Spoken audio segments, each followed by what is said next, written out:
Hey, 1 2 1 2 1 2 1 2. Ladies and gentlemen, welcome back to another episode of Creative Context. I'm your host, Kia Orion. Thank you so much for tuning in. You could be anywhere in the world, but you're here with me. And I appreciate that for everybody tuning in on audio, on video. There's a lot of podcasts out there, a lot of content out there. The fact that you're here because my audience at this point is so small. I know you're here just because you fuck with me and you're curious about what I've got going on. And I'm going to try to deliver today a little bit more on the music side of things. I'm going to keep it a short and sweet episode. I did a bigger life update last time, and I realized I've kind of been slacking in terms of the music Q&A gems. So I've got some listener questions, and I'm going to answer those shortly, but I just wanted to give a quick kind of update on how things are going, what happened the last week, where I'm at, what I'm working on, and then we'll jump into some Q&A and keep it moving. I also, as a side note, if it feels like if you're hearing like me doing some weird stuff with my mouth, pause. It's because I was doing some light sparring this morning with my boxing trainer, and he clocked me pretty good. And so I had my mouth guard and everything, but kind of it took a chunk out of my cheek. So I'm still getting used to it. Really, speaking of which, we'll just do a quick key life update. I'm at a point in my life where I'm learning a lot of things. And so the boxing has been going well. There's still a lot to learn.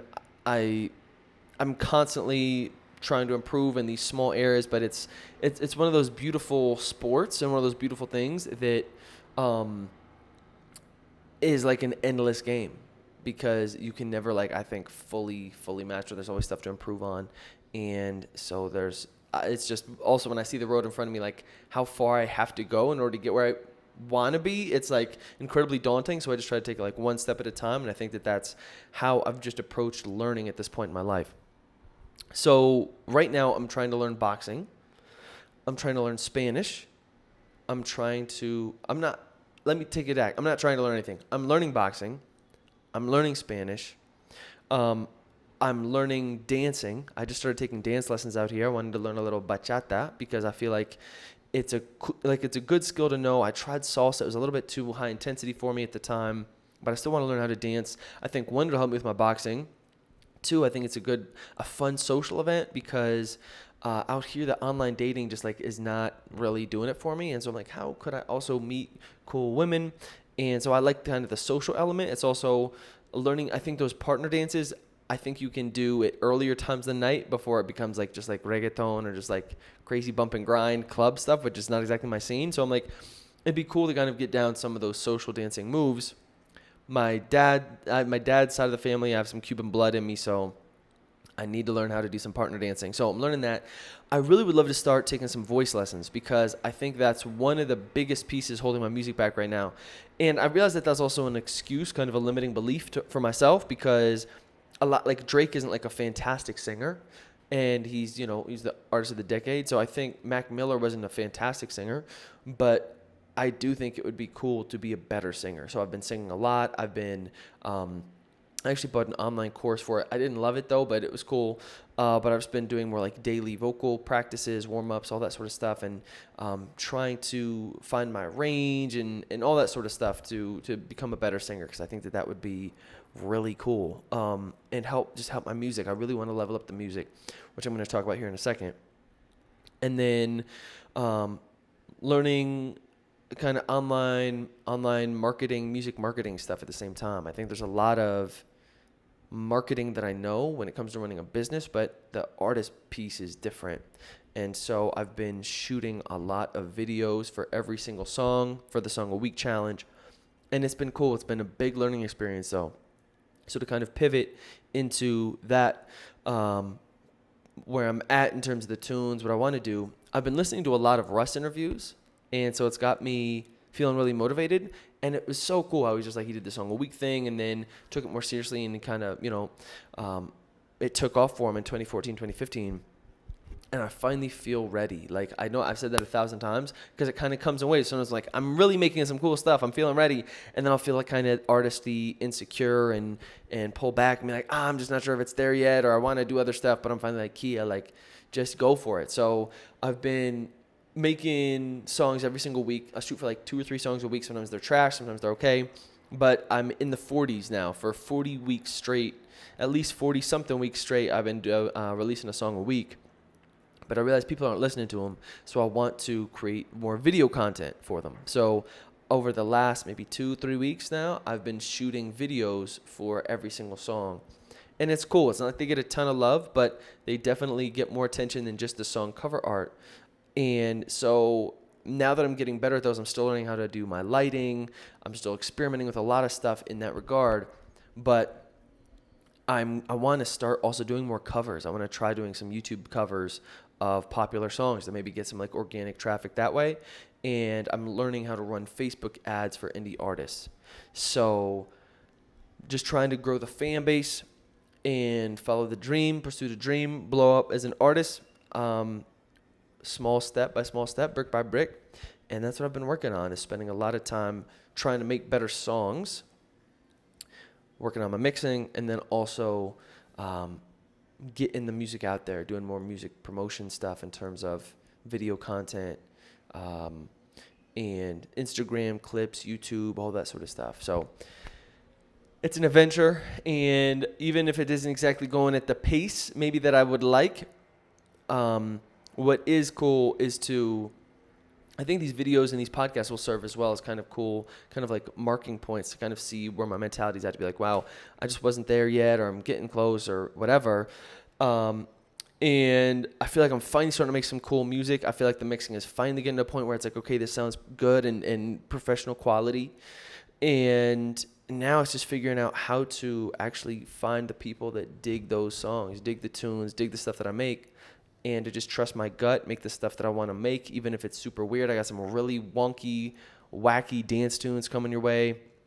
I've also been leaning more into like my Drakey bag, just kind of experimenting more with different vocal melodies and stuff. And like I said, trying to sing more, but it's definitely, it's just a lot. It's a lot to learn. We'll put it like that. So excited about that, to see where it goes. I know it's something that I'm trying not to monitor the numbers too much, not get discouraged by how few views they get. And just, if I enjoy what I'm making, if I feel like I'm making progress, if I enjoy what I'm putting out there, that really is the key to the entire game. And the stuff that I have been making, I feel like, especially when I look back from the first songs that I made this year to these songs, I think it's just a testament to, yes, the 10,000 hour thing, 10,000 hour rule, whatever, I think is important, of just like really focus and dial in and your practice and make sure it's all good. But I also think there's something to be said for just doing something a lot, just shooting a lot of free throws, even though I don't really know what I'm doing. And I don't have like a coach or anything like that in terms of just music, because it's art, it's subjective. Like, trying to still take it as seriously as if I were an athlete, and just shooting a lot of free throws, showing up even when I don't want to show up. I make a lot of terrible music, but then you stumble on those gems and it makes it worth it. And I'm hoping I can sometimes dial in, so I hit those gems more often, but maybe that's just the journey of the artist. In terms of life down here in Medellin, this week it's all good. I've really been enjoying the men's circles. That's been cool, kind of getting in touch with myself. I've been wanting to maybe dabble in a little bit of like some ayahuasca. I feel like it'd be cool, kind of do some psychedelic adventuring, but not exactly sure just yet. And also been going to a lot of language exchanges. Been trying to do these dance classes 3 times a week, and really, like I talked about in the last episode, put the chasing of the ladies on hold and just like really focus on Kia. That said, interestingly enough, now that I've started to really focus on Kia, there are some kind of small opportunities that have started to open up. I also think part of that is like moving off of online dating and more into like in person, just really making more of an effort to talk to women, talk to strangers in general. So just approaching women saying, hey, like, what's up? And shooting shots in person, because that's a skill, that's a muscle I really want to build, is how to just cold approach cute women and start a conversation, hold a conversation, and be confident. and get rejected and not take it personally. Unlike anything else that comes with practice. But had a date last night. That went well. And I did have, oh my gosh. I just real quick, I've got to tell you about this crazy date that I also had last week. And this is why I'm not doing online dating anymore. But I went on a date and the girl was absolutely gorgeous. But she was, I don't drink. And so I showed up to the date. I showed up early. I wasn't drinking, but I mean, I drink these like fancy drinks if I want to feel fancy, but they're not with alcohol. And she's like, "Oh, you're not drinking?" I was like, "No, I'm doing my thing, but feel free if you want to go ahead." She's like, "Okay, cool." She's like, "I'll have like a glass of wine or two. I'm going to have a light night." I was like, "All right." And then the waiter come over and she's like, "Actually, tell me about this sangria." She's like, "Can I get a glass?" He was like, "Nah." She's like, "All right, I'll get the whole pitcher." And so the waiter shows up and she gets a whole pitcher of sangria. So I'm like, all right, I guess they're having one of those nights. And she was actually seriously like probably like physically like ideal, like my perfect woman. But I think she's just having a hard time right now for where she's at in her life. I ended up asking some personal questions about, like, she had some tattoos, asked some personal questions. I didn't realize. I was like, "Oh, tell me about that tattoo." And it ended up being about her daughter that had died. So she starts crying. And, she's had a couple glasses of sangria, so she's crying pretty hard. She picks up her glass, but drops it by accident. It shatters all over the table. Like, fruit goes flying. There's sangria, like, spilling through the holes in the table. And because she's crying at that moment, too, when she picks up, I'm reaching across the table, and I'm, like, holding her hand. I'm, like, looking in her eyes. I'm like, "I'm so sorry." And I think people looking around, and she's crying pretty hard, like, and plus glasses are smashing.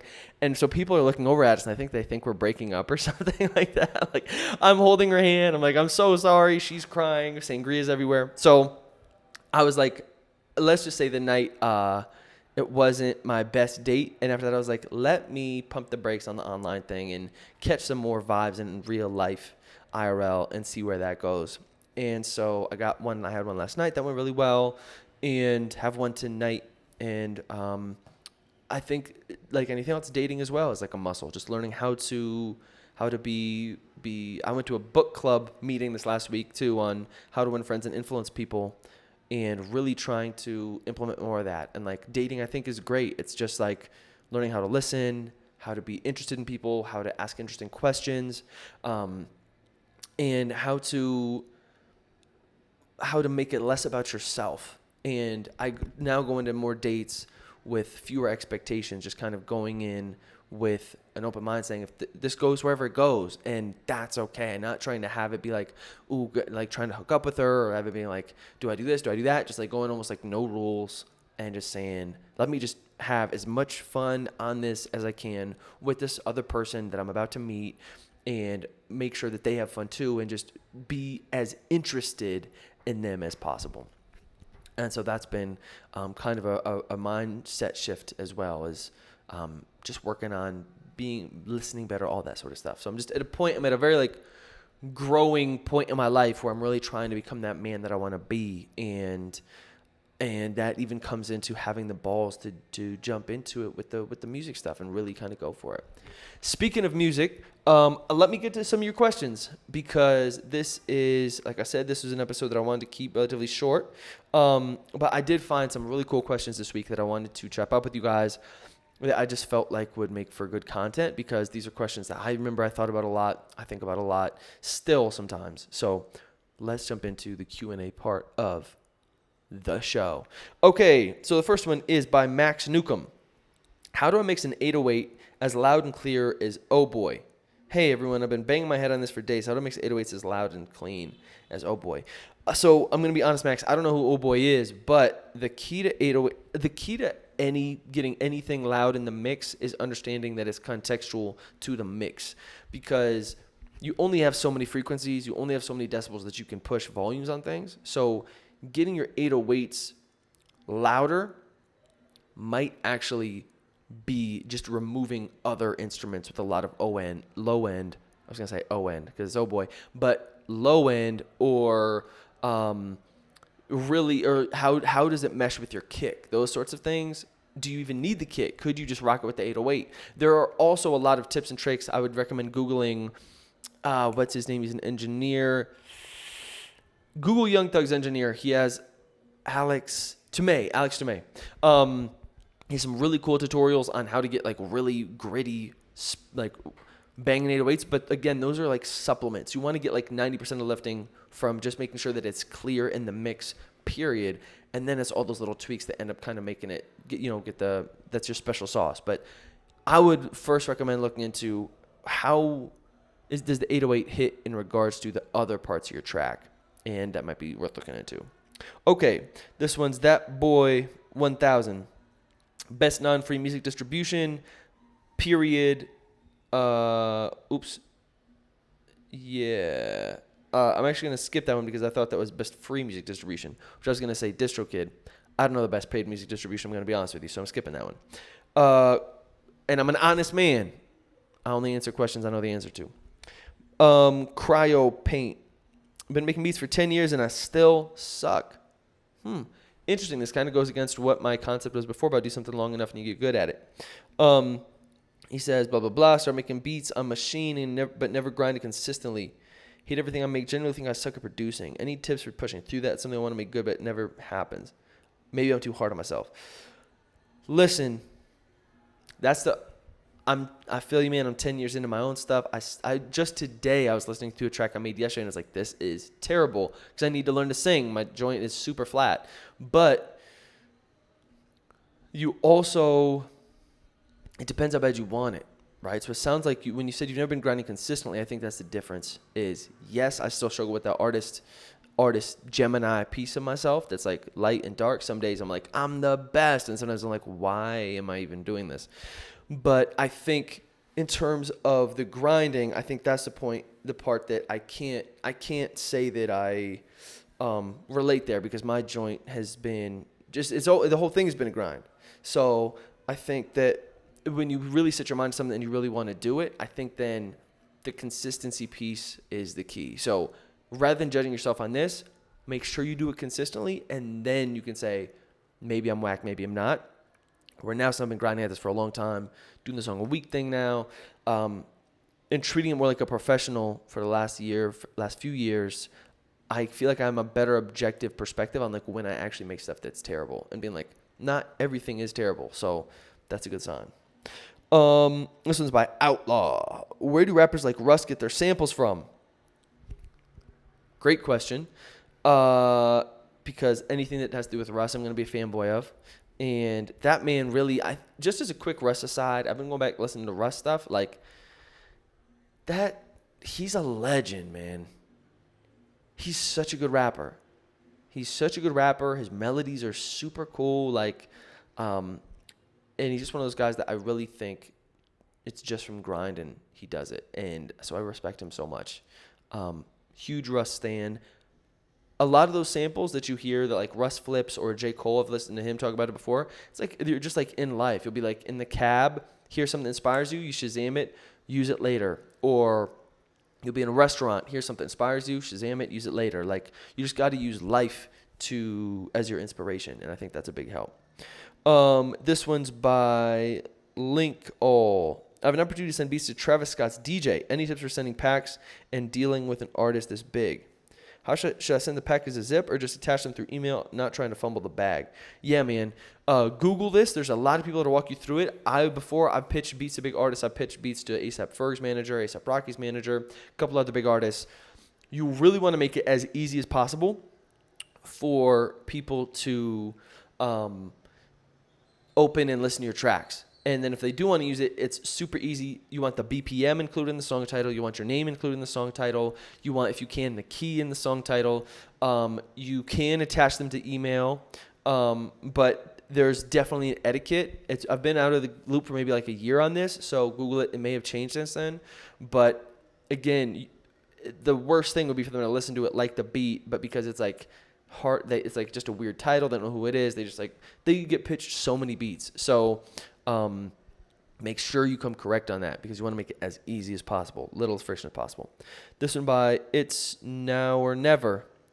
Is it mandatory to include the producer's name if you purchase unlimited stems? No, just depends on what the artist stipulations are. I mean, think how many artists don't have producer names in the stems? Excuse me. How many artists don't have producer names in the songs? But some people may require it, so check it out. Hazy Main. How to prepare for the studio. Can someone please run me through your personal steps for preparing for the studio? Yeah. So I record at home. First of all, why are you recording in the studio would be my first question. It might be cheaper to just get a mic and an interface and make a little in-home recording spot, and then you don't have to worry about preparing. You have to worry about being in the mood. You don't have to worry about nailing the takes because you can just do it anytime. Best investment I ever made was having my own gear, and I just record out of this kitchen. I'm going to be honest, that you see behind me in the podcast, and I think I'll make some pretty good stuff out of there. You have to get really nice at engineering.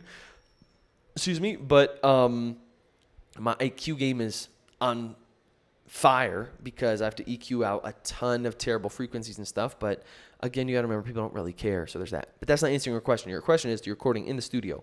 When you're preparing for the studio, I'd recommend doing vocal warm-ups before you get there. So that way you are ready before you even walk in the door. You're kind of already rocking, ready to go. I'm not sure if you're a guy, you need to drink, smoke, whatever before, but obviously make sure that you kind of got that prepared. If that's kind of your thing, that's not my thing, but to each their own. And I think, depending on your relationship with the engineer, like talking to them about what you want and being really clear with them and establishing some rapport with the engineer, because when you're in the booth, if you aren't recording it yourself and someone else is recording you, there's a lot of small shorthand things that can get really frustrating or annoying if you don't kind of have that worked out. And there's nothing like going into a booth with a stranger and like spilling your deepest, darkest secrets. So I always like to try to establish some rapport with the engineer first. Make sure we talk about, I tell them kind of what I want, what I'm looking for. And that would be my biggest piece of advice. And then after that is get your own gear. Okay, this one is by Neat Restaurant. Very interesting name, my friend. That should be a rap name. Great branding. Best mastering chain. I'm into hip-hop music, was looking for the best mastering chain, blah, blah, blah. Yeah, man, so there is no best mastering chain. I'm going to be honest with you. I have a subscription to Mixed with the Masters, which I really love. It like takes you behind the scenes with all these amazing engineers. You can see exactly what they're using. And it doesn't take you long to figure out that every single engineer's process and chain is completely different.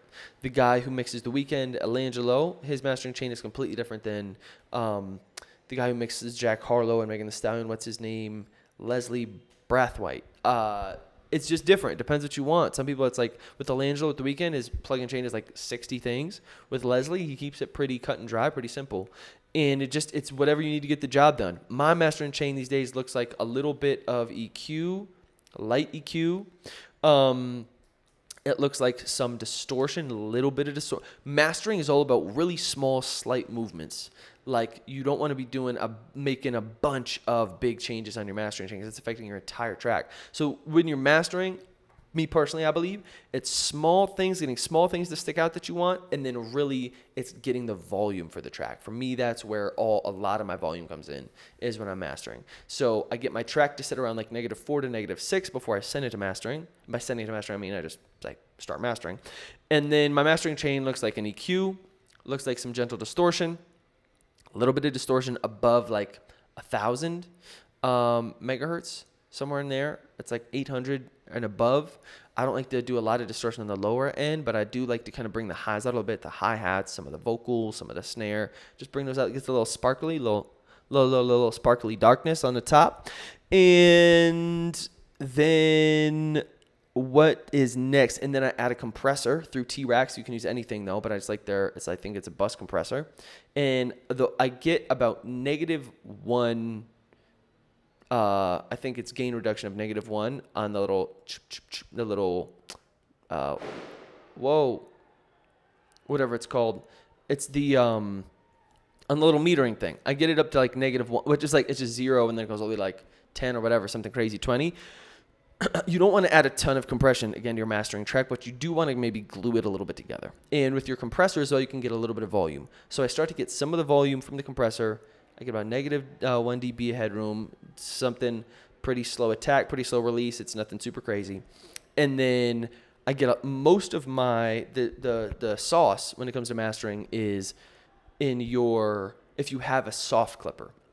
Before I would use a limiter, But the reason I like a soft clipper is because you can control the kind of like, I don't know the word for it, but the angle, kind of the waveform shape of how the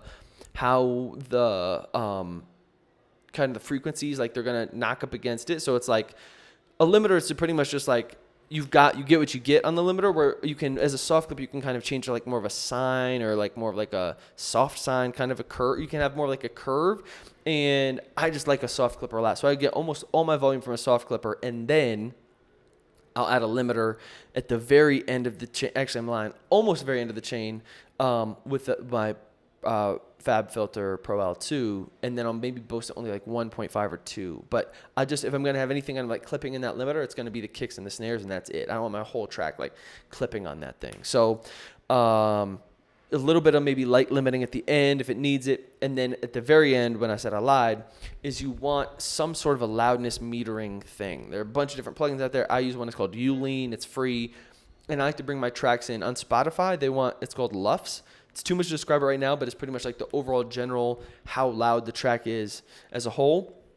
I like to bring my join in at around negative 12 to 10, negative 13 to negative 10, somewhere in there. But Spotify, no matter how loud it is, they're going to compress it so it's at negative 13 LUFS. So you can push it past, I don't know what that is, but you can push it past that a little bit. If you hear that, it sounds like, those sound like gunshots to you? Fireworks, maybe? Huh. I think this might be, let's say those are fireworks. This one is by Adomit. How should the lead vocal be treated different to a double? It says, hi guys, I usually make aggressive music on trap beats. I'm so sorry about that. Maybe we'll put this on pause for a second. Let's pause this. So those were definitely fireworks, and I'm going to end it there because there are a couple more questions, but I'll save them for the next Q&A episode. Just want to say thank you so much for tuning in. As always, if you even made it this far, you a real one. If you have questions, feel free to slide in the DM at Kia Orion everywhere online. Thank you so much for tuning in, and really looking forward to seeing where this develops and where just kind of things go on this journey and path of life and self-development. So thanks again. Appreciate y'all. Check you in a minute. Peace.